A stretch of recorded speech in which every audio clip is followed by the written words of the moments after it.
Hello guys, welcome to our channel power of movie lover and this is Venky.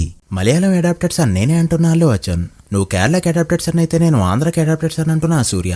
RC-17 update వచ్చేస్తుంది. వీటితో పాటు remaining interesting updates ఏంటి వీడియోలో చూద్దాం. అంతకంటే ముందు ఒక చిన్న రిక్వెస్ట్, మన ఛానల్ని కొత్తగా ఎవరైనా విజిట్ చేస్తుంటే ఒకసారి ఈ ఛానల్లోని కంటెంట్ చూసి నచ్చితే సబ్స్క్రైబ్ చేసుకుని మాకు సపోర్ట్ చేయండి. అండ్ వీడియోని లైక్ చేసి మన స్టాపేజ్ని ఫాలో అవడం మాత్రం మర్చిపోవద్దు. రీసెంట్ గా ఒక 2 ట్రైలర్స్ అయితే సర్ప్రైజ్ చేశాయి. ఒకటి సత్యదేవ్ రావు బహదూర్ అయితే మరొకటి విశాల్ మకుటన్ ట్రైలర్. మకుటన్ ట్రైలర్ ఇప్పటికే చూసిన కొన్ని సినిమాల్లాగా అనిపించినా కూడా రావు బహదూర్ చాలా కొత్తగా అనిపించింది. ఫస్ట్ మూవీ తర్వాత వెంకటేష్ మహా ఎంతలా డిసప్పాయింట్ చేశాడో తెలిసిందే. అయితే ఈ మూవీతో హిట్ కొట్టేలానే కనిపిస్తున్నాడు.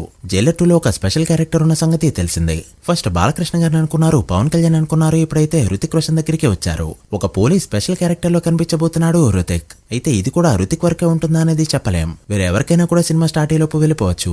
MS Dhoni biopic Dhoni birthday సందర్భంగా జూలై 7న రిలీజ్ కి రెడీ అవుతుంది. కొత్త సినిమాలు ఏవీ లేకపోవడంతో ఏపీ టీజీలో మంచిగానే పర్ఫార్మ్ చేసే ఛాన్సెస్ కనిపిస్తున్నాయి. ఇక మరొక పక్క Surya son of Krishnan film 5సారి రిలీజ్ అయినా కూడా మరొకసారి మంచిగా పర్ఫార్మ్ చేసింది. ఆంధ్రలో 38 లక్షలు, తెలంగాణలో 41 లక్షలు, తెలుగు స్టేట్స్ లో 79 లక్షలు కలెక్ట్ చేసిన ఈ ఫిలిం కర్ణాటకలో కలెక్ట్ చేసిన 4 లక్షలు కలుపుకుంటే ఓవరాల్ గా 5th రిలీజ్ లో కూడా 83 లక్షల వరకు గ్రాస్ కలెక్ట్ చేసింది. అండ్ ఈ రోజు బుకింగ్స్ కూడా బాగున్నాయి. సో 1 crore మార్క్ ని ఈజీగా దాటేయచ్చు.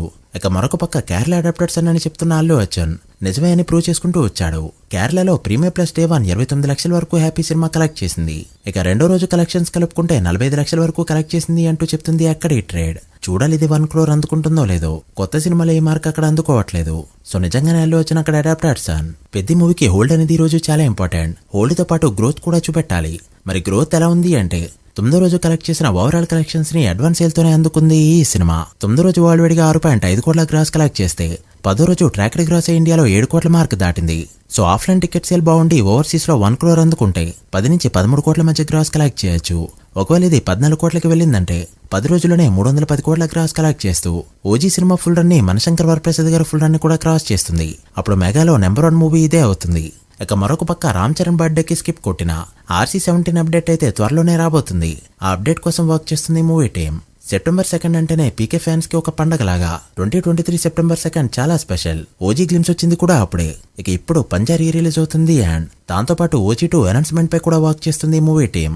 నవంబర్లో సినిమా ఖచ్చితంగా స్టార్ట్ అయిపోవడానికి రెడీ అవుతూ ఉండగా పవన్ కళ్యాణ్ కానీ సుజిత్ కానీ మిగతా సినిమాలన్నీ పక్కన పెట్టి ఇదే ఫినిష్ చేయాలని చెప్పి కోరుకుంటున్నారు. ఇది ఎందుకు ఏంటనేది తెలియదు కానీ నాని సుజిత్ సినిమా కంటే కూడా ముందే స్టార్ట్ అయిపోయినా ఆశ్చర్యపోనవసరం లేదు. అప్డేట్ కోసం సెప్టెంబర్ 2 వరకు ఆగితే చాలు. So guys, that the video. ఇవి ఇప్పటివరకు ఇంట్రెస్టింగ్ అప్డేట్స్. OG2కి టాక్ వస్తే డే 1 ఫుల్ రన్ ఎంత నెంబర్ పెడుతుంది అనుకుంటున్నారో కామెంట్ చేసి వీడియో నచ్చితే లైక్ చేసి మీ ఫ్రెండ్స్ ఫైల్ నెంబర్స్ కి షేర్ చేయండి. మరొక ఇంట్రెస్టింగ్ వీడియోతో మళ్ళీ కలుద్దాం. అప్పటి వరకు signing off. Power of movie lover. Thank you.